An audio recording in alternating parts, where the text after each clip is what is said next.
Hello everyone, hope you are fine. Now let's start our today's class and today our topic is algebra.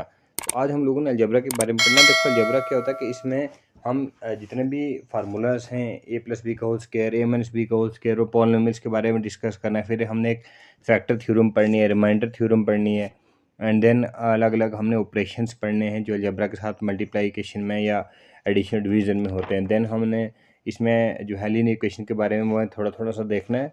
उसमें अलग अलग जो method जैसे elimination हो गया, उसके बाद क्रॉस मल्टीप्लिकेशन, फिर क्वाड्रेटिक इक्वेशन के बारे में देखना है। तो आज का हमारा जो ये जो है टॉपिक है ये बहुत जो है इम्पॉर्टेंट है। सो आज हम अलजेब्रा से स्टार्ट करते हैं। तो इसमें देखें जैसे सबसे पहली डेफिनेशन है यहाँ पे वेरिएबल्स। वेरिएबल्स किसको बोलते हैं? जो एक्स और वाई में हो उसको हम वेरिएबल बोलते हैं। जैसे मान लो आपके पास हो 2x+3, इसमें वेरिएबल है x, कांस्टेंट है 3 और कांस्टेंट है ये 2। सिमिलरली अगर आपके पास हो 3y², इसमें वेरिएबल y है, मतलब जो इंग्लिश अल्फ़ाबेट है वो वेरिएबल है और जो नंबर है वो हमारे पास वो कांस्टेंट होगा। जैसे यहाँ पे इसने देखो यहाँ पे दिया इन x+2 और इसमें देखो जो x है ये वेरिएबल है। ऐसे ही इस वाले में इन x+2 = 5, 2 एंड 5 आर कांस्टेंट, मतलब ये जो 2 है और ये 5 ये कांस्टेंट, x क्या है? वेरिएबल है। बस इतना याद रखना है कि कांस्टेंट किसको बोलते हैं और वेरिएबल। ओके, उसके बाद हमारे पास नेक्स्ट जो टॉपिक है वो आता है पॉलिनोमियल। पॉलिनोमियल हम ऐसे अलजेब्रिक एक्सप्रेशन को बोलते हैं जिसको हम अलग अलग पावर में लिख सकें। जैसे यहाँ पे इसकी डेफिनेशन दी हुई है, an algebraic expression of the form f of x a n x n plus n minus one x n minus one. ये आपको याद रखने की ज़रूरत नहीं है, इसमें जो काम कीजिए मैं वो आपको बताता हूँ।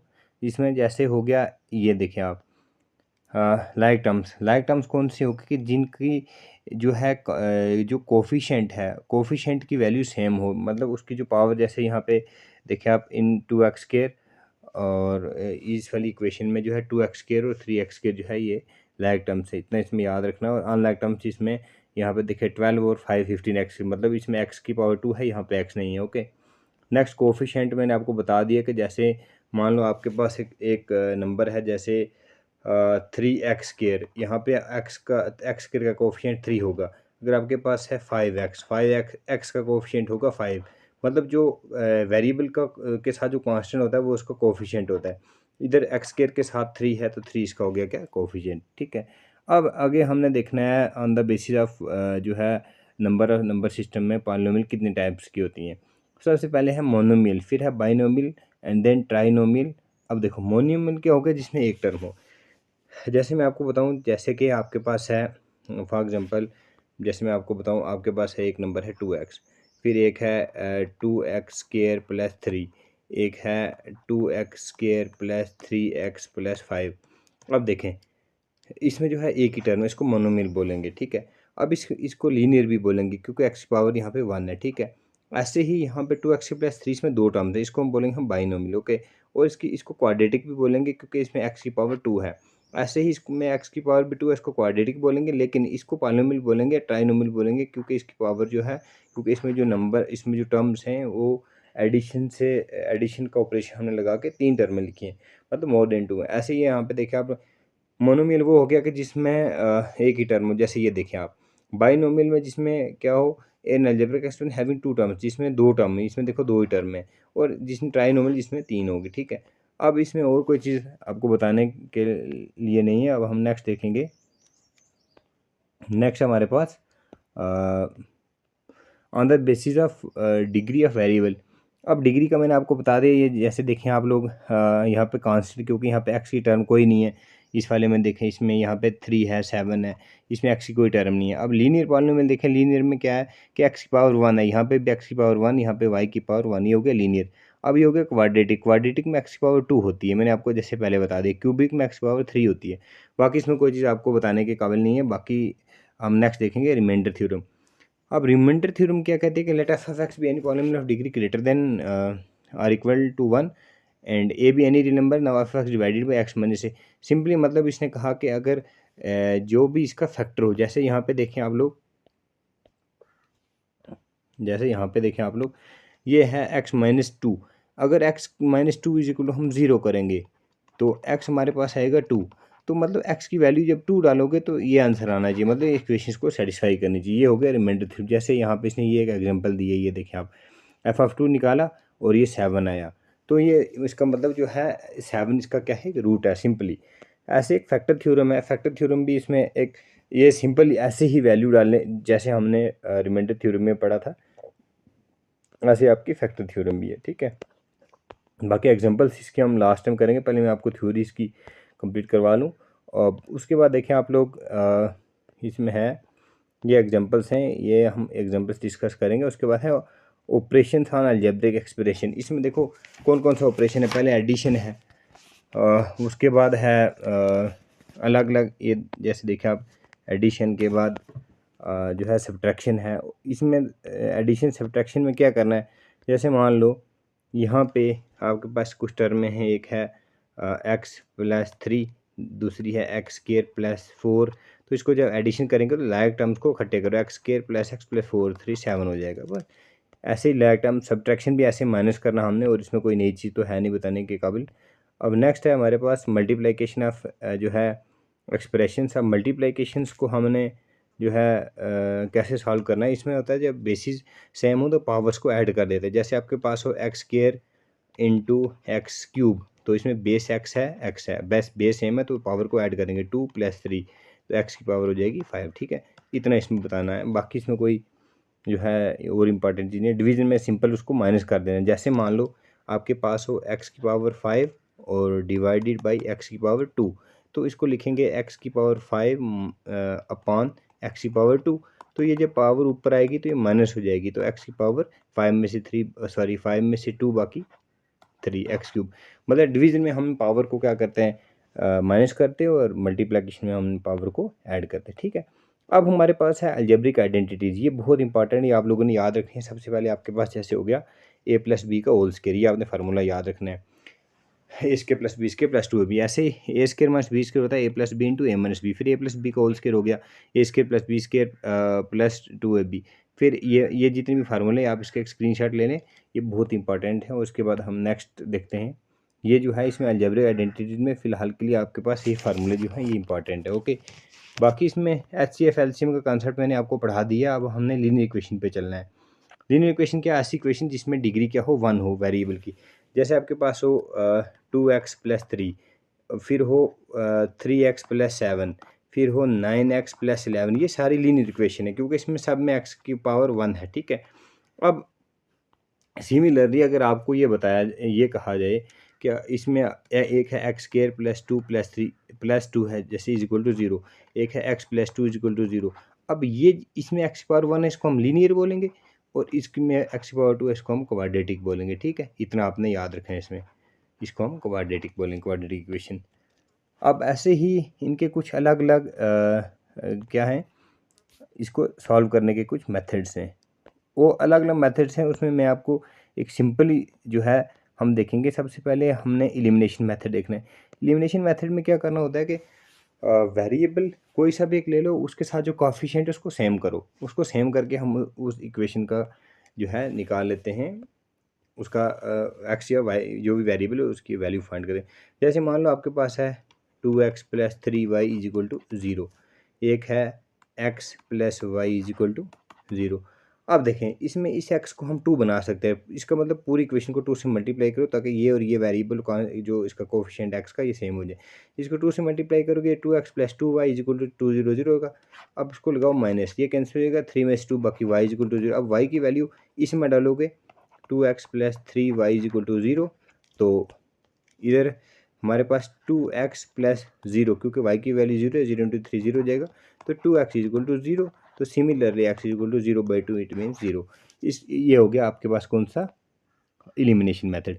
अब इसके बाद आता है हमारे पास सब्स्टिट्यूशन मेथड। मैं आपको ऐसे बता दें, सब्स्टिट्यूशन मेथड किताब में तो लिखा है, कहानी लिखी, इसको छोड़ो आप। सब्स्टिट्यूशन मेथड कैसे हो, जैसे मान लो आपके पास है x + y = 9, ठीक। एक इक्वेशन है 2x + 3y = 8। अब देखो इसमें x की वैल्यू हम लिख सकते हैं x, या इसको हम थोड़ा स्मॉल लिखते हैं, स्मॉल वैल्यू x + y = अगर 2 हो तो इधर हम इसको हम ऐसे लिख सकते हैं कि x = 2 अपनी जगह पे, ये y उधर जाकर माइनस करो, 2 - y। अब यहाँ पे x की वैल्यू डालो, 2 × x की वैल्यू क्या है, 2 - y + 3y = 8, ठीक है। यहाँ तक सबको समझ आ गई। अब देखें ये इसको ब्रैकेट को खोलेंगे, अंदर मल्टीप्लाई होगा, 2 to the 4 minus 2 into y 2y plus 3y is equal to 8। अब देखें, अब आएगा हमारे पास 2y में से 4, 2y में से 3y, बाकी y बड़े के साथ प्लस और प्लस आएगा इज इक्वल टू 8। तो y इज इक्वल टू 8 अपनी जगह पे 4 रह के माइनस होगा y इज इक्वल टू 4। देखा, अब y की वैल्यू 4 आ गई, तो हम यहाँ पे y की वैल्यू 4 डाल के x की वैल्यू निकाल सकते हैं। जैसे मान लो x प्लस वाई की वैल्यू 4 थी इज इक्वल टू 2, तो x is equal to 2 minus 4, तो 2 माइनस 4 होगा, तो x इज इक्वल टू 4 में से 2 बाकी 2 बड़ी रकम के साथ माइनस है, माइनस का मतलब x की वैल्यू -2 और y की वैल्यू 4। ये हो गया आपके पास कौन सा सब्स्टिट्यूशन मेथड, ठीक है। उसके बाद है एक और मेथड हमारे पास, क्रॉस मल्टीप्लिकेशन मेथड, वो देखते हैं उसमें क्या है। जो क्रॉस मल्टीप्लिकेशन मेथड है वो इतना इंपॉर्टेंट नहीं है, क्योंकि आपको इतने हायर लेवल का नहीं आएगा। इसको बस सिंपल ये इसका एक फार्मूला होता है, ये आप देख लें, b1c2 माइनस एक्स की वैल्यू कैसे फाइंड करनी ये देखें, और y की कैसे फाइंड करनी ये इसको आप देख लें, ठीक है।